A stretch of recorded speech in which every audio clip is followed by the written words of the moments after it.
Hey guys, good morning সবাইকে। তো আজকে আমরা মার্কেট গেছিলাম আর মার্কেট থেকে আনলাম কুমড়ো ফুল আর নিম পাতা আনছি। আর কি এনেছি দেখা, কি এটা মাছও এনেছি। বাহ, খুব সুন্দর। আর এনেছি এই দেখুন শাক এনেছি। তুই কড়াই দিচ্ছি, দেখতে দিচ্ছিস? ওয়াও, এটা কি কুমড়ো ফুলের বড়া রে? এটা কুমড়ো ফুলের বড়া? ভালো লাগে খেতে। তাই নাকি? ঠান্ডা পড়েছে না?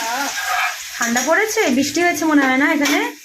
দেখুন কুমড়ো ফুলের বড়া হচ্ছে চাল পাউডার দিয়ে, খুব সুন্দর ফ্রাই হবে। আর মৌসমটা কিন্তু খুব সুন্দর, বর্ষা। আর ম্যাডাম এখানে থালা বাসন ধুচ্ছে।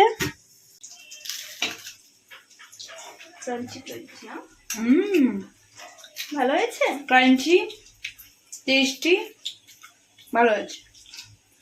খেয়ে দেখ। আমি খাবো, দেখা ভালো তো? ভালো। নিজে নিজে আর কি তারিফ করবো, পাবলিক বলছে।